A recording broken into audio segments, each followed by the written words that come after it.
Berikut adalah ilustrasi untuk kita cermati bersama. Gambaran lalu lintas Singapura, di mana di sana terdapat kebijakan persyaratan kepemilikan mobil dan tingginya pajak mobil. Gambaran lalu lintas di Malaysia tampak pada simpang tanpa traffic light. Kendaraan tidak ada yang saling menerobos dari jalur manapun. Tergambar bahwa tingkat ketertiban masyarakat pengguna lalu lintas di Malaysia cukup tinggi.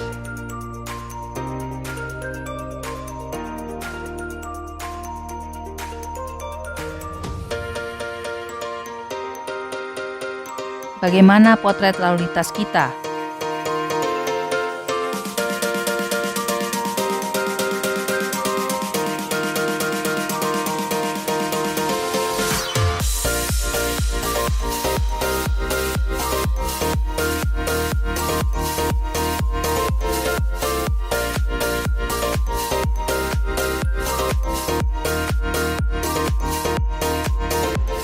Tergambar penuhnya ruang jalan kita oleh kendaraan yang bermacam jenisnya, dari mobil, motor, truk, dan sepeda berada pada ruang jalan yang sama. Terjadinya peningkatan volume lalu lintas pada ruas jalan tertentu, terutama terjadi pada jam sibuk di pagi hari, antara pukul 6 sampai dengan pukul 10 pagi, dan pada sore hari antara pukul 16 sampai dengan 19. Bahkan saat ini melebihi dari jam-jam tersebut. Peningkatan volume lalu lintas ini menimbulkan penurunan kecepatan kendaraan, ketidaknyamanan dalam berkendara, dan pengemudi memiliki kebebasan yang terbatas dalam berkendara.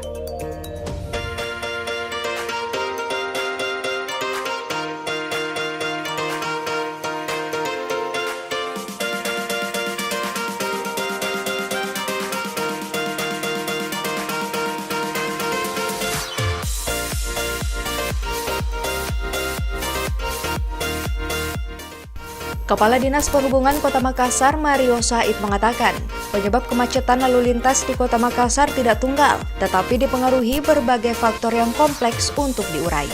Kompleksitas permasalahan diantaranya terjadi karena pertumbuhan kendaraan yang tinggi tidak sebanding dengan pertumbuhan ruas jalan yang rendah. Fungsi jalan yang menurun karena banyak hal seperti parkir liar dan pasar tumpah.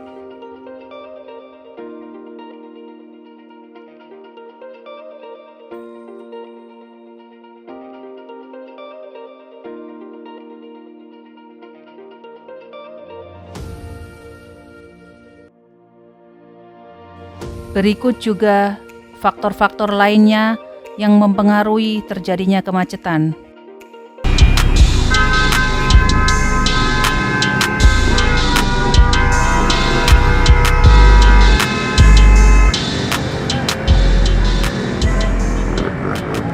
Sejumlah kendaraan terjebak macet di ujung pertigaan Jalan APP Tarani dan Jalan Sultan Alauddin, Makassar, Selasa, tanggal 30 November tahun 2021.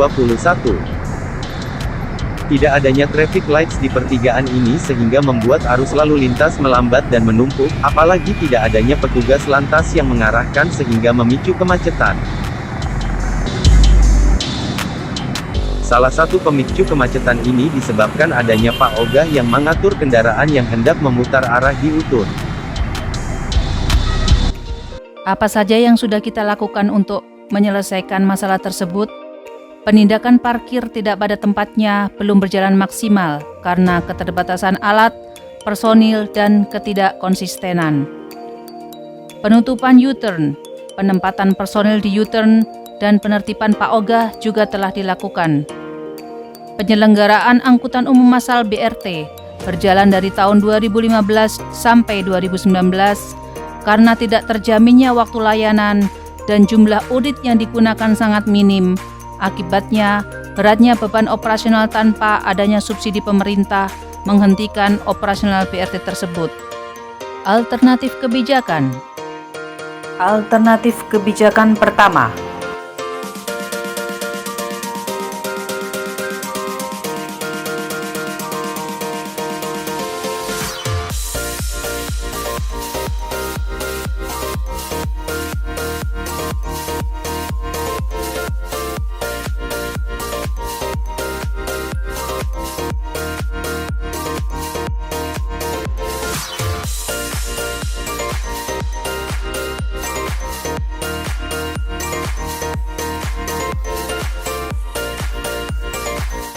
maksimalisasi Intelligent Transport System melalui penambahan titik ATCS, maksimalisasi Integrated Traffic Management Center atau ITMC, maksimalisasi tilang elektronik.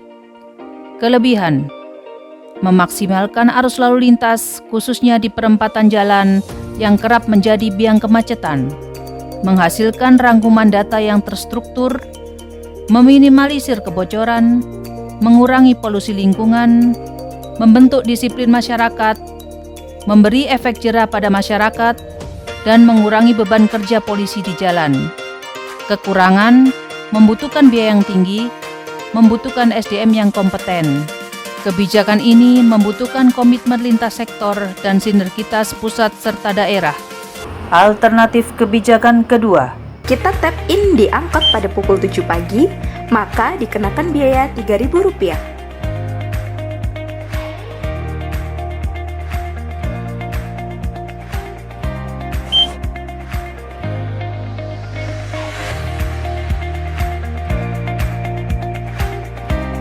Ketika melanjutkan perjalanan dengan Transjakarta pada pukul 7.45, maka dikenakan biaya maksimal Rp2.000.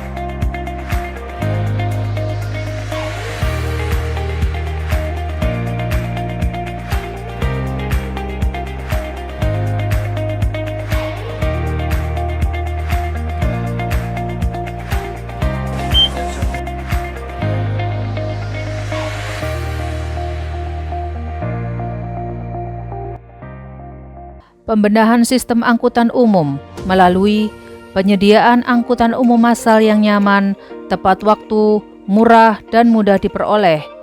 Pada jalur utama akan dilayani oleh angkutan massal berbasis bus, dan pada jalur pengumpan akan dilayani angkutan yang lebih kecil.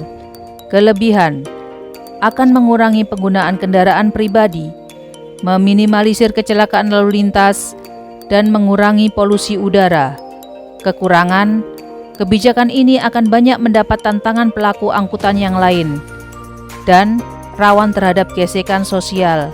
Kebijakan ini membutuhkan komitmen yang tinggi lintas sektor dan sinergitas pusat dan daerah. Alternatif kebijakan ketiga, Sistem ganjil genap berlaku setiap hari Senin hingga Jumat pukul 7 hingga 10 pagi dan pukul 4 sore sampai 8 malam. Peraturan ini berlaku bagi pengendara berplat ganjil di tanggal ganjil dan pengendara berplat genap di tanggal genap. Pembatasan lalu lintas dengan sistem ganjil genap. Kelebihan: menurunkan arus kendaraan, meningkatkan penggunaan angkutan umum, penurunan konsumsi BBM, perbaikan kualitas udara.